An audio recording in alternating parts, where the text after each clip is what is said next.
Ba't nasisiraan yung damit ko? At bigil. Cut na.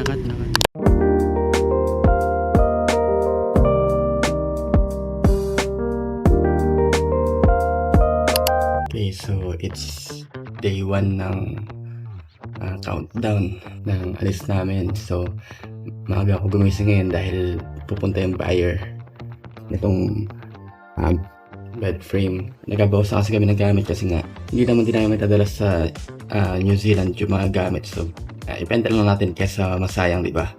So pero bago yan, bigyan ko lang kayo ng mga nangyari sa past week. So we celebrated our family day last week.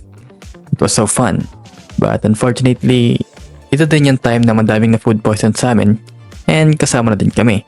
And that is the reason why matagal ako bago ulit nakapag-upload back to the present. So sinimulan ko na nga i-disassemble ang bed frame para may babawon din for pickup ng buyer. Pero habang may ginagawa pa ako, ay nagpasama nga ang kapatid ko na i-pick up yung JBL speaker namin sa bahay dahil makikipag-meet up daw siya para mamaya sa buyer nito.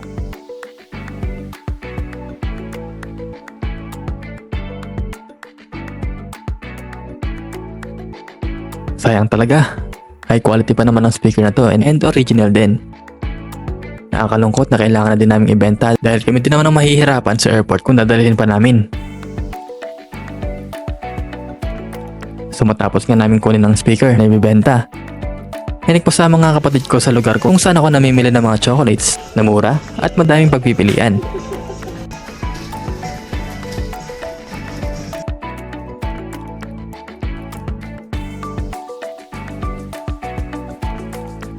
Ipapamigay daw niya mga chocolates na yun para sa may-ari ng tindahan na naging kaibigan na din namin noong tumira kami ng pansamantala sa apartment sa Balanga. What magkano yan? Magpasa ko sa limit.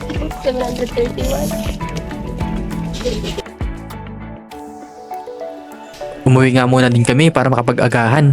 At dahil busy din sila mama maglinis ng apartment, kaya ako na lang din muna nagluto. And syempre ano pa bang lulutuin ko? Kung hindi ang paborito kong corned beef with egg.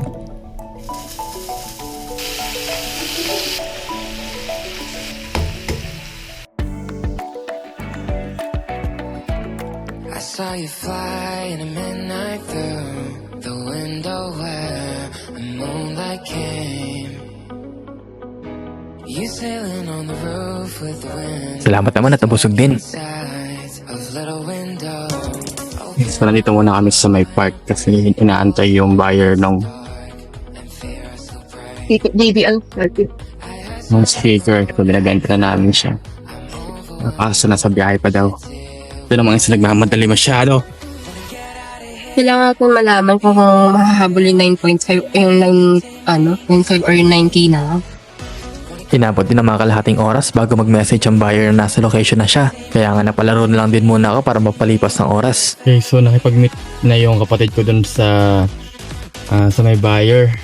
Hindi lang ako makasama dun kasi mahirap yung parking. Baka matow tayo ng di oras.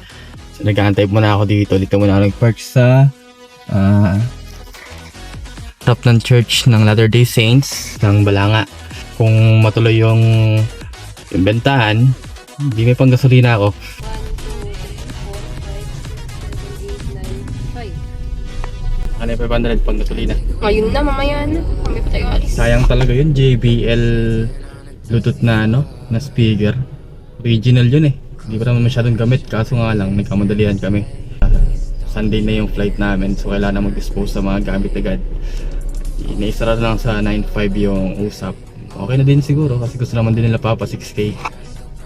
Medyo naiangat naman ng nasa 9K, tapos yung 500 pang gas, diba? Okay, so andito na ulit ako sa kwarto. And as you can see, ayan, wala na yung bed frame ko dito kasi nga naibenta na kahapon. So kutsyon muna ako ngayon. Pero ayan, nagka-start na muna ako ng mga gamit. And then itong table, so nag-usap kami ni Danica and bibili niya daw para dun sa kapatid niya. Di ngayon, kakalasin ko na muna para mailagay dun sa kotse. And then mamaya daling ko na dun sa kanila para dun ma-assemble. So let's go!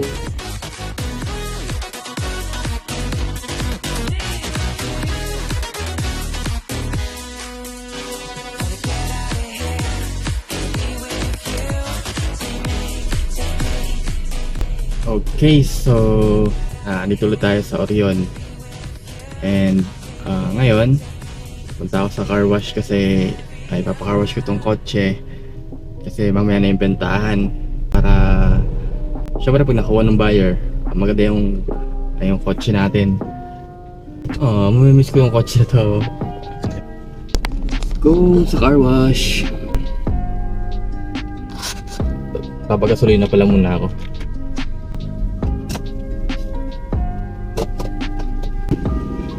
$500 natin.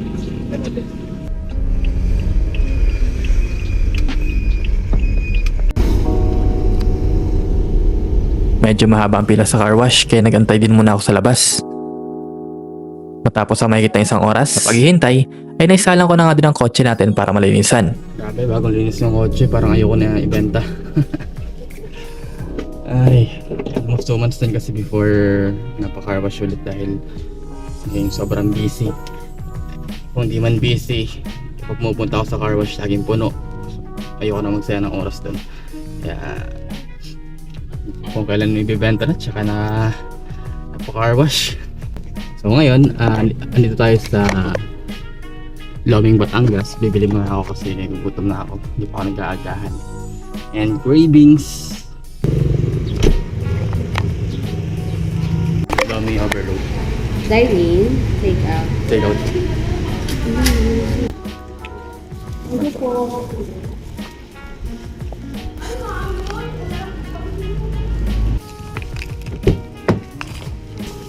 Bagong car wash. Umulan. Ayos. Ayos.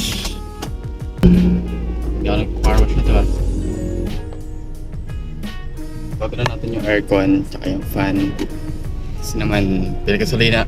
Nagpag-asawa kanina para mas ulit. Yung buyer naman na yung bahala mag-ano nito eh. Bahala magpagasolina. Basta ako, enjoyin ko muna yung aircon. Okay. At pagka-uwi ko nga sa apartment ay inayos ko nga din muna agad ang papel ng kotse para mabilis ang bentahan na lang din agad.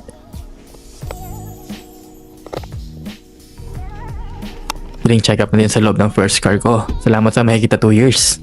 Well, ganun talaga ang buhay. Kailangan nating i-let go ang ibang mga bagay.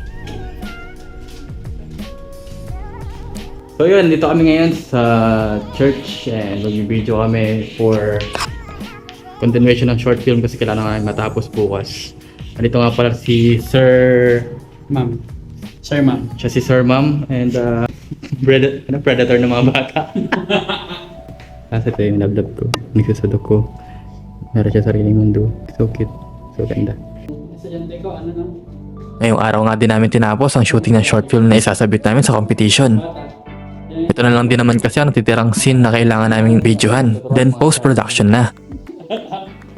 Mga genius.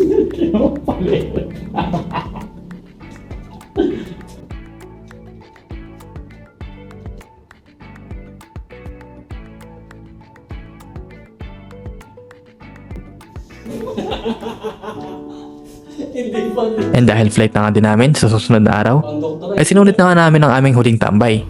Sama mga kaibigan. Please like and subscribe. This is Sexy Vlogs.